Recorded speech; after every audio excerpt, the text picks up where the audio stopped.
Did you know in the books, Sir Arthur Dayne, the legendary sword fighter who served King Aerys, might still be alive as Mance Rayder? The evidence for this comes from the fact that Mance Rayder was able to humiliate Jon in the books when wielding a greatsword, which, firstly, a wildling like Mance should have no experience with, and second, he acts as though it has been a long time since he wielded one, indicating he hasn't practiced in more than a decade but was still able to overwhelm Jon with minimal ease. And House Dayne named their heir Ned Dayne in honor of Ned Stark for bringing the Valyrian steel blade, Dawn, back to Starfall. But why would they honor the man who killed Sir Arthur Dayne unless he didn't? This theory also suggests Tormund is Gerald Hightower and Qhorin Halfhand is Oswell Went. Mance Rayder had a horn to bring down the wall, but didn't use it. Jon asks, if you've had the Horn of Joramun all along, why haven't you used it? Why bother building turtles and sending Thenns to kill us in our beds? If this horn is all the songs say, why not just sound it and be done? Mance Rayder's wife answers with him, we free folk know things you kneelers have forgotten. Sometimes the short road is not the safest, Jon Snow. However, this horn gets destroyed by Melisandre in the next book, when she supposedly burns Mance Rayder alive. However, it's probably safe to assume that the horn was a fake and Mance Rayder was bluffing about having it. But some fans speculate that the real horn is the one found with a dragonglass and is currently with Samwell Tarly, and he might accidentally blow it while in Old Town. One of the craziest theories out there is that Mance Rayder is actually Rhaegar Targaryen. Here is the evidence for it. Both men like to sing. Both men ended up kidnapping a Stark girl. In the case of Mance being the fake Arya, music is mentioned a lot with both, and Mance has a red-black cloak similar to the colors of House Targaryen. However, it is extremely unlikely that this theory will turn out to be true. Mance Rayder reveals the real reason he deserted the Night's Watch. It wasn't for a crown or for a woman as Jon Snow guessed, but something else. After being attacked by a Shadowcat, Mance says, my brothers feared I might die before they got me back to Maester Mullen at the Shadow Tower. So they carried me to a wildling village where we knew an old wise woman did some healing. She was dead, as it happened, but her daughter saw to me, cleaned my wounds, sewed me up, and fed me porridge and potions until I was strong enough to ride again. And she sewed up the rents in my cloak as well, with some scarlet silk from a shy that her grandmother had pulled from the wreck of a cog washed up on the frozen shore. It was the greatest treasure she had, and her gift to me. But at the Shadow Tower, I was given a new wool cloak from stores, black, and trimmed with black, to go with my black breeches and black shoes, my black doublet and black mail. The new cloak had no frays, nor rips, nor tears, and most of all, no red. The men of the Night's Watch dressed in black, Sir Denys Mallister reminded me sternly, as if I had forgotten. My old cloak was fit for burning now, he said. I left the next morning, for a place where a kiss was not a crime and a man could wear any cloak he chose. Mance Rayder reveals to Jon Snow how he was at Winterfell when Robert Baratheon came to name Ned Stark his hand.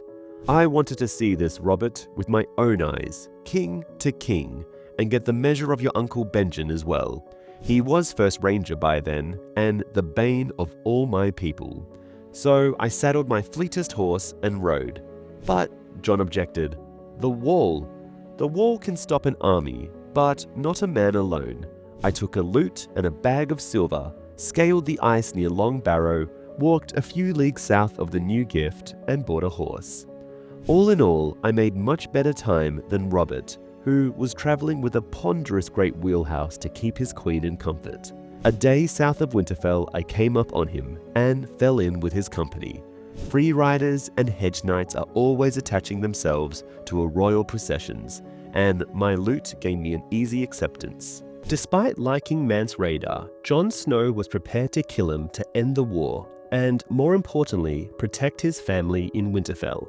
I will kill him if I must. The prospect gave Jon no joy. There would be no honor in such a killing, and it would mean his own death as well. Yet he could not let the Wildlings breach the wall to threaten Winterfell and the North. the Barrowlands and the Rills, White Harbour and the Stony Shore, even the Neck. For 8,000 years, the men of House Stark had lived and died to protect their people against such ravages and reavers, and bastard-born or no, the same blood ran in his veins. Bran and Rickon are still at Winterfell besides, Maester Luwin, Sir Roderick, Old Nan, Farlan the Kennelmaster, Mikken at his forge, and Gage by his ovens. Everyone I ever knew. Everyone I ever loved. This is what Jon thought if he could kill Mance Rayder before the Wildlings marched south. If Jon must slay a man he half admired and almost liked to save the North from the mercies of Rattleshirt and Harama Dogshead and the earless Magna of Then, that was what he was meant to do. Mormont will not run, Jon thought. He is too old and he has come too far. He will strike, and damn the numbers. One day soon he would hear the sound of war horns and see a column of riders pounding down on them with black cloaks flapping and cold steel in their hands. 300 men could not hope to kill 100 times their number, of course, but Jon did not think they would need to. He need not slay 1,000, only one. Mance is all that keeps them together. Mance Rayder's fiery execution in the Game of Thrones show is totally different from what happens in the books. On TV, it's emotional. Stannis orders Mance burnt alive, and Jon shoots him through the heart to spare him the agony. It's dramatic, but that's not how it goes down in the novels. In the books, Melisandre burns Mance at the stake, but it's not actually him. It's Rattleshirt, glamoured to look like Mance using shadow magic. The real Mance is alive, in disguise as a bard named Abel, sneaking into Winterfell to rescue the girl being passed off as Arya Stark. This twist adds layers of deception, shows off Melisandre's magic, and keeps Mance in the game. The show went for shock. The book went for clever political survival. Personally, the book's version is way more satisfying and keeps the chessboard interesting. Ygritte isn't killed during the battle for Castle Black by Olly. Instead, Ygritte is part of the Wildling band that attacks Castle Black, and Jon helps defend the Night's Watch by firing arrows at the approaching Wildlings in the dark. Only after the battle is done does Jon find Ygritte beneath the Lord Commander's tower with an arrow between her breasts. Jon doesn't want to believe the arrow was his, but says to himself, "Not mine," he told himself, "not one of mine," but he felt as if it were. So Jon lives with the constant guilt that he might have been the one who killed her. Jon Snow does not describe Ygritte as good looking. At first, he thinks she is ugly with a round face, crooked white teeth, small hands, and a pug nose. And even her eyes, which are a pretty blue-grey, Jon Snow thinks are too far apart. However, her most distinctive feature is her thick, shapy mop of curly bright red hair. Jon, who is 3 years younger and half a foot taller, thinks Ygritte is short for her age. However, he only starts sleeping with her because she vouched for him and saved his life. So he does it thinking that he is still keeping his oath to the Night's Watch. However, as time passes, he starts to find her more and more attractive, especially when he makes her smile. He genuinely grows to love her, despite trying everything he can to convince himself not to. Jon wanted to show Ygritte Winterfell after seeing the stone tower that Ygritte thinks is a castle. Jon tells her, "Men can build a lot higher than this. In Old Town there's a tower taller than the wall." He could tell she did not believe him. If I could show her Winterfell, give her a flower from the glass gardens, feast her in the Great Hall, and show her the stone kings on their thrones, we could bathe in the hot pools and love beneath the heart tree while the old gods watched over us. The dream was sweet, but Winterfell would never be his to show. However, if Ygritte had lived and Stannis made his offer, Jon probably would have accepted so long as he could marry Ygritte and they would be the Lord and Lady of Winterfell together. This is how Ygritte seduced Jon Snow. "You're older than me." "Aye, and wiser. You know nothing, Jon Snow." She pushed away from him and shrugged out of her rabbit-skin vest. "What are you doing?" "Showing you how old I am." She unlaced her dowskin shirt, tossed it aside, pulled her 3 woolen undershirts up over her head all at once. "I want you should see me." "We shouldn't." "We should." Her chest bounced as she stood on one leg to pull one boot, then hopped onto her other foot to attend to the other. You as well, Ygritte said as she yanked down her sheepskin breeches. If you want to look, you have to show. You know nothing, Jon Snow. I know I want you, he heard himself say, all his vows and all his honor forgotten. She stood before him, naked as her name day, and he was as hard as the rocks around them. Jon sleeping with Ygritte in the caves wasn't the first time they had slept together, but it was the first time he fell in love with her. This is what happened. After she undresses, Jon thinks to himself. He had been in her 100 times by now, but always beneath the furs, with others around them. He had never seen how beautiful she was. Her legs were skinny, but well muscled. The hair at the juncture of her thighs a brighter red than on her head. He pulled her close. I love the smell of you, he said. I love your red hair. I love the way you kiss me. I love your smile. I love your skinny legs and what's between them. He knelt to kiss her there, lightly, and after they were done, Jon thinks to himself. His guilt came back afterward, but weaker than before. If this is so wrong, he wondered, why did the gods make it feel so good? Stannis wanted to make Jon Lord of Winterfell and marry a beautiful wildling called Val. However, Jon refuses. But he probably wouldn't have made this decision if Ygritte was still alive, and would have married her, and the two of them could have been the Lady and Lord of Winterfell. Jon would have helped Stannis in his march on Winterfell, and together, they probably would have won, which would have resulted in Jon not becoming king in the north, but instead rally the north behind Stannis to then go march on the Lannisters with the Wildlings supporting Jon and Ygritte, since their child would be half Stark and half Wildling. This means that Jon would not have ended up with Daenerys, which is probably for the best. Also, Daenerys and Jon on opposite sides, with Stannis being Jon's king, would have been super interesting, especially if it came out that he has more of a claim to the Iron Throne than Stannis or Daenerys. There was a sweet moment when Ygritte told Jon not to be afraid for joining the Wildlings. Ygritte sat beside him after she had eaten. When Mance hear how you did for Halfhand, he'll take you quick enough, she told him. Take me for what? The girl laughed mockingly. For one of us. Do you think you're the first crow ever flew down off the wall? In your hearts, you all want to fly free. And when I'm free, he said slowly, will I be free to go? Sure you will. She had a warm smile, despite her crooked teeth. And we'll be free to kill you. It's dangerous being free, but most come to like the taste of it. She put her gloved hand on his leg, just above the knee. You'll see. I will, thought Jon. I will see and hear and learn. The Wildlings had taken him for an oathbreaker, but in his heart he was still a man of the Night's Watch. Ygritte's killer is never known in the books. In this show, Olly was the one who struck the arrow into Ygritte, and at a time it was similar to what she did to his father. However, in the books, there is nobody identified as Ygritte's killer. She just gets struck among the crossfire.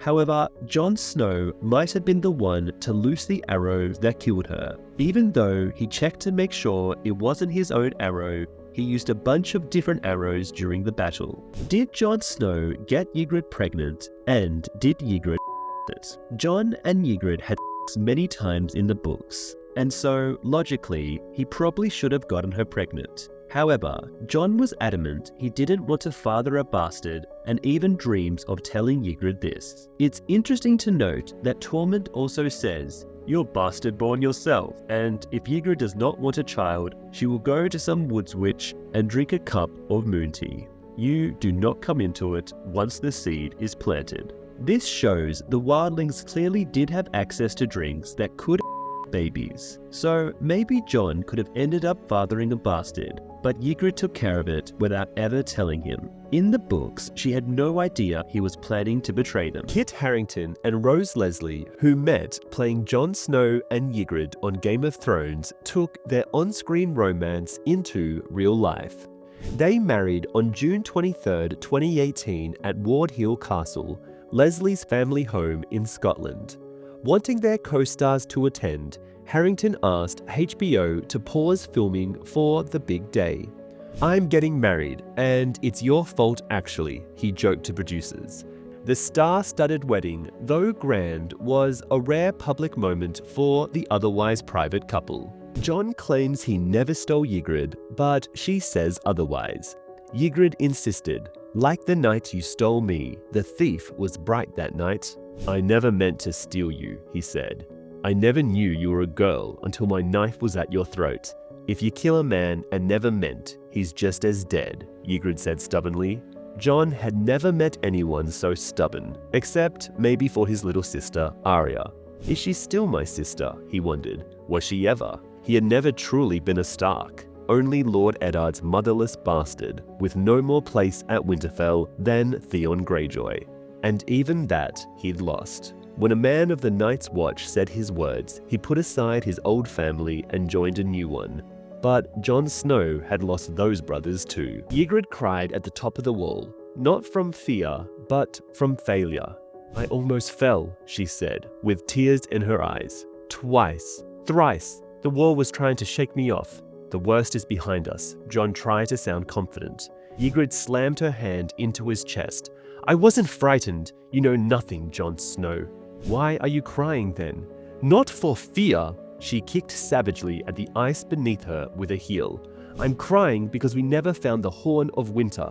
We opened 100 graves and let all those shades loose in the world, and never found the Horn of Jarmen to bring this cold thing down. Ygritte's death in Game of Thrones was far more emotional on screen than in the books. In the show, it's heartbreaking. Ygritte dies in Jon Snow's arms during the battle at Castle Black, whispering her iconic last words, "You know nothing, Jon Snow."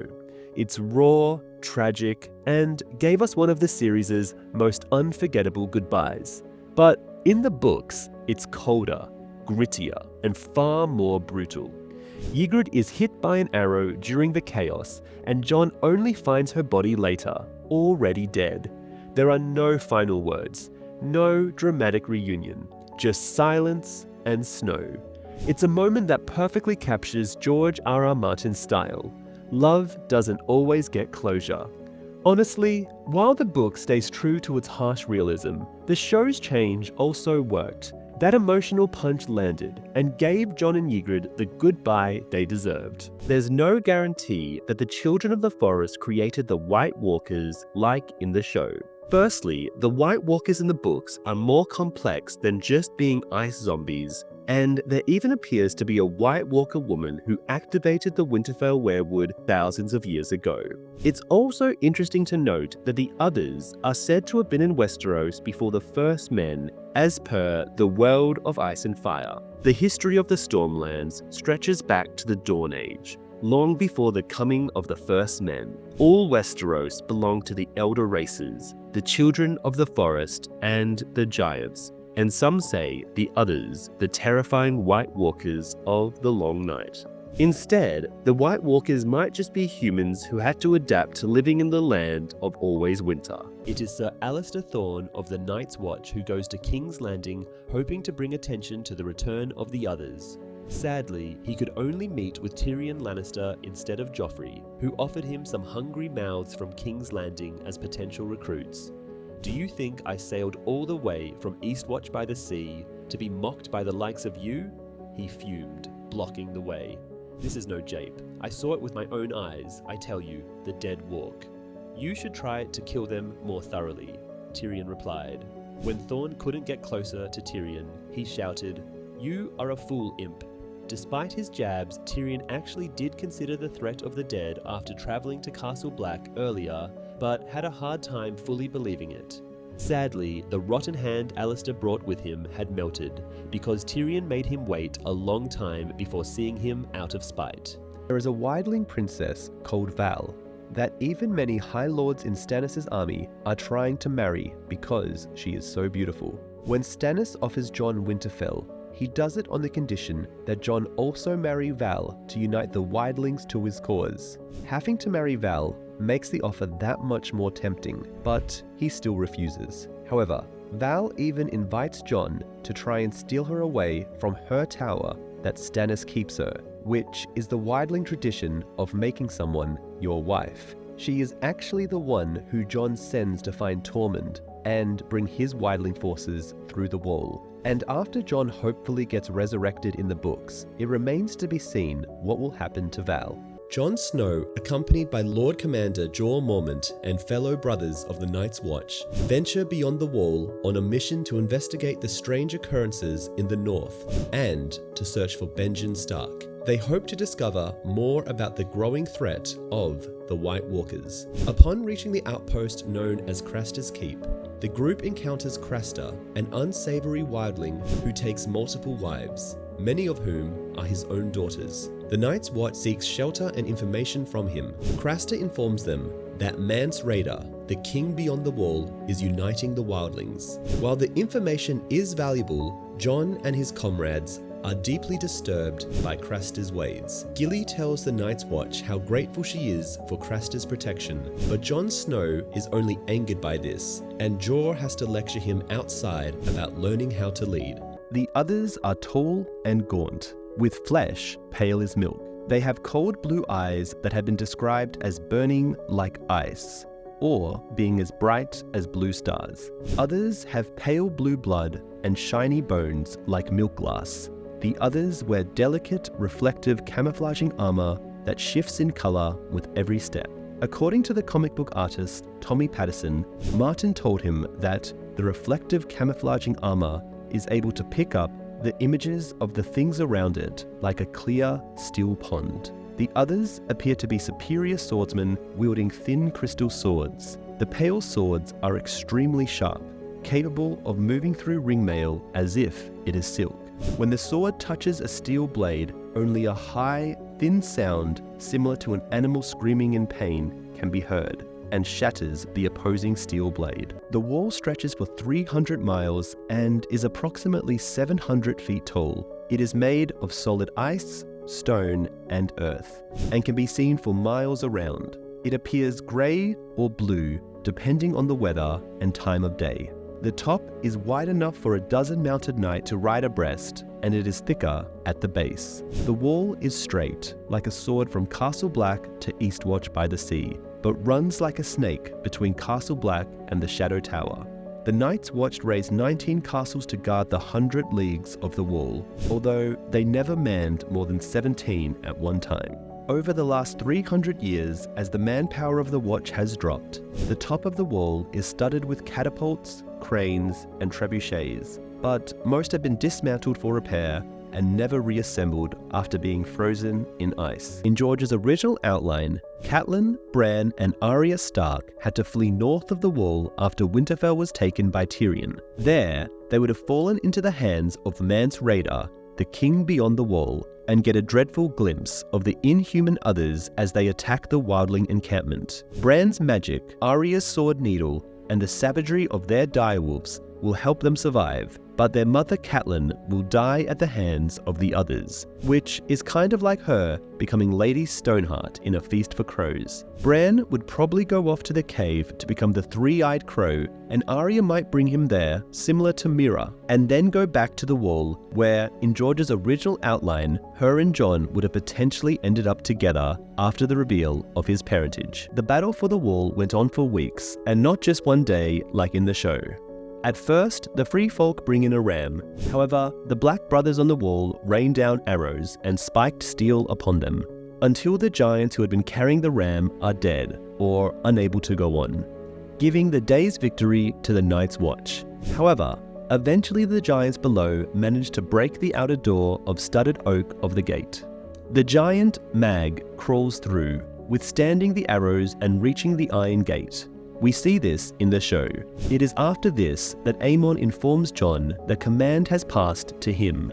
The Night's Watch runs out of oil and barrels of pitch, and are soon to run out of arrows as well. The free folk construct a turtle to breach the gate, but this fails too.